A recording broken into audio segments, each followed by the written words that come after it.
It's this movie that made me almost get into Tsinghua University. It's not because it's adapted from the real world, but because I regret that I didn't meet it earlier. If my child asks me in the future, why do people have to study? I won't make a big deal out of it, I'll just let him watch this movie quietly.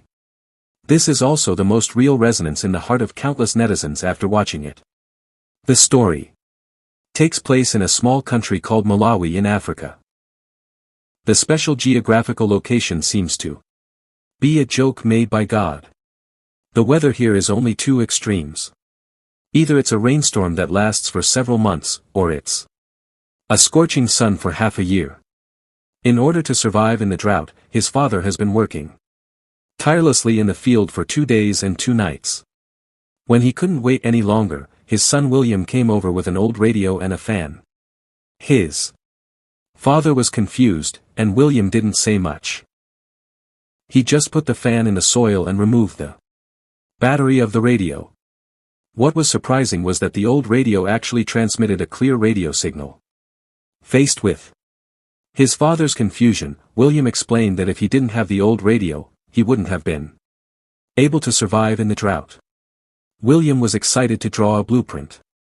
As long as he has it, they will be able to completely overcome this long-term drought. This idea is a hope in the eyes of the child, but in the desperate father's ears, it's just a nightmare. His father wanted to put out the fire, but William's next request directly ignited his emotions. This bicycle is not only the only valuable thing in the family, but also the last line of the family's livelihood. The last card of the game, without him, the whole family has to drink northwest wind. And now the son is going to tear it down for a ridiculous idea. The father exploded completely. He was furious. The son's idea was ridiculous. The ancestors struggled on this land. You, a boy who has not yet dried his breast, can change the world with a few broken parts. Dad, I don't know how to do it. I don't know how to do it. I don't know how to do it. This sentence struck the father who had not read the book. He fell on the ground with a handkerchief and broke the windmill like throwing garbage. Not only the windmill was broken by the father, but also the hope of the young man. He did not expect that he had been saving money to support his son to study, but in return it's the humiliation of being away from reality. I don't know how to do it. I don't know how to do it. Father's words cut through William's pride like a knife. Tears blurred his vision, making him unable to see the road under his feet and the future direction. Seeing this, he really wanted to give William a bottle of eye drops, let him wipe his eyes and see that the way ahead is actually under his feet. From that day on, William obeyed his father. He went to work in the morning, but the tiredness of his body could not extinguish his desire for knowledge. In his spare time, he helped his neighbor repair a radio, and in practice, he learned the principles of electricity. He even sneaked into the school and taught a class about wind power generation. But this little wish was also in vain. The principal caught him on the spot, because the family could not afford the tuition. Mr. Fessy, collect your things and go. William was very sad, but he had no choice but to leave. In fact, his father was not stubborn. He wanted his son to leave this poor land more than anyone else. He was hoping that the corn would be harvested and paid for the tuition, but the sky did not break people's wishes. Continuous drought caused the farmhouse to die. The whole family even had to starve to death. There was no money to pay for the tuition. The house was in the middle of the night, and at this time, the dark clouds overshadowed the sky. The rain poured heavily, and the flood swallowed the field like a beast. His father was like a madman, and he wanted to dig a hole to drain the water. But in the torrential rain, the human power was so small that it was pitiful. Not long ago, the villagers sold the redwood forest in order to make a profit. Although the village had warned of the consequences, under the temptation of money, no one listened. His father tried to persuade him, but he could not go back to heaven. I want to ask you for a favor. If you can help me. The roar of the woodcutter became the funeral bell of this village. William could only watch the umbrella fall. He felt helpless in his heart. In Africa, after a heavy rain, it is often a more cruel drought. The earth crumbles, the crops fall, and the sun burns the land into clay. The world seems to have been drained of its last life. The family also ran out of food. His father had to demolish the iron roof to exchange for food. But the panic had spread. The merchants took the opportunity to stock up on food. The food price doubled 5 times a day. His father, who could not bear it, jumped on the truck and joined the protest group. He tried to ask the government for an explanation.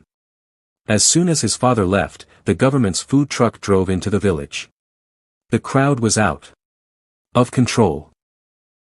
His mother ran to the bottom of the house and asked William to buy food. William squeezed into the granary with his small body, but was told that each person would buy 30 Gene. It was not easy to buy food. William did not dare to go out. It was full of hungry and red-eyed refugees. In order to survive, people had long abandoned civilization and fought against each other. At the same time, a rioter broke into William's house and took away the flour in his sister's hand. Before his family could go back to their senses, there was a loud noise in the backyard. The refugees cleaned up the granary and only left his mother crying helplessly. At night, his father, who returned from the protest, had nothing. The only food left in the house could barely last a day.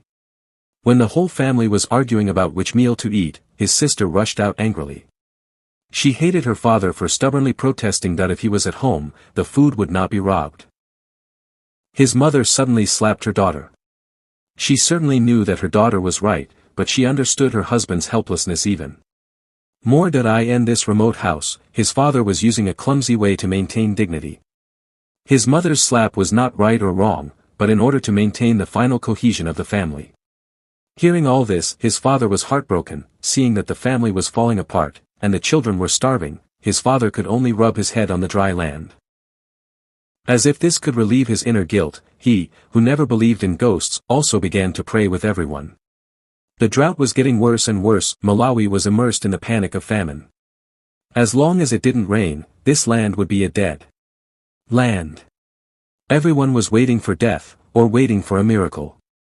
But no one expected to bring hope. It was a 13-year-old boy. William had already thought about it when he picked up the water bubble in the dumpster. As long as there is electricity to drive the water bubble, it can draw underground water. The frame can be saved. But there is no electricity in the village. This is a dead knot. Coincidentally, William met his sister and physics teacher secretly before. Here, free love is a taboo. The next day, William wanted to destroy his teacher's bicycle, and wanted him to help him enter the library. Because he wanted to check some information about physics power generation. However, he accidentally found that as long as he quickly stepped on the pedal, the car lights on his teacher's bicycle would light up. It turned out that the wheels of the car turned to drive the micropowered generator. This discovery became a key piece of William's wind turbine plan. In the middle of the night, William found his sister and begged her for help. The next day, William went home, but found his mother crying at the door. His father was anxious, like an ant on a hot pot. It turned out that his sister ran away to save a bite of food for her family. The letter said, "If I leave, there will be one less mouth to eat at home." William came to his sister's room sadly. On the old wooden table, he put his dream generator. William burst into tears. This generator was exchanged by his sister with his future. The angry mother took William to the principal and complained that the teacher took his daughter away. The principal's attitude softened. He promised not to drive William anymore and allowed him to use the library. William returned to the sea of knowledge as usual. Then, he and his friends searched for materials in the trash and looked for miracle seeds in the most desperate ruins. Everyone worked together to bake the leaves and peel the copper wire. William was in charge of the core circuit. After a round of operation, a small wind turbine was born. Connect the radio, the wind turns at night. The radio without a battery really sounded. The children cheered. But this is only the first step to build a wind turbine that drives the water. His father's bicycle is an indispensable share. But his father's stubbornness is beyond imagination. He knows that his work is ineffective, but he still follows the rules of his ancestors. William felt helpless. In the face of the pressure of survival, science turned out to be so pale. In the end, William decided to grab it. He and his friends surrounded his father and asked him to hand over the bicycle. His father stood up directly and scared everyone away. Only William stood still, confused and stubborn in his eyes. He didn't know what else to do. It's useless to grab it. It's useless to beg. It's like walking into a dead end. When he couldn't stop, his mother, who always obeyed him, firmly stood by his son. You will never forget my words. I am ready to do anything for you. I am not afraid of any obstacles. I will never give up. I will never let you down. I am not afraid of death. I will never give up on you. I will never lose you. Mother used to support her husband because she believed that tradition could save his life. But now, the reality is in front of us, and tradition has failed. Instead of waiting for death in a certain failure, it is better to fight in an uncertain hope. Mother's words reminded the stubborn father that he had no way back. Why don't you believe your son once? Not only did he feel guilty when he found William riding a bicycle, William had no resentment, because he knew that it was his father's sacrifice that gave him the opportunity to study. The father and son reconciled. Watching the bicycle being dismantled, the father no longer felt sorry, but raised the coal lamp to light the way for his son. Then he gathered the villagers to set up the firewood, and the windmill was set up. William shook the power line and threw the pipe into the well. In the middle of the night, the water spurted out. In the next second, the clear underground water spurted out. The villagers were shocked. Suddenly, there was a scream of shock. The 4-month-old land was finally revived. The tender green seedlings grew strongly in the cracked crevice. William used knowledge and courage to turn God's gift into water to save his life. The father looked at his son affectionately. Tears filled his eyes. He was ashamed. He was shocked. He was even more grateful for the rest of his life. This true story happened in 2001. Later, William was admitted to Dartmouth University in the United States. He obtained an environmental science degree. One of the most shocking details of this film is the obvious contrast. The people outside had already lost their dignity and raised each other for the grain of a generation. But William was in a dilapidated house, secretly protecting a useless physics book. At that time, the book was the most useless thing. But this useless book saved everyone's life in the end. We always ask, what's the use of reading? I think William gave the most advanced answer. Knowledge is not only used to change the ladder of fate. In an extreme environment, it is life itself. The windmill built by scrap iron is actually the projection of William's brain in the real world. It reminds us that when all resources are exhausted, only the wisdom in the brain is the last mouthpiece that no plan, no rider can take away. As long as the mind is not dry, hope will never dry up.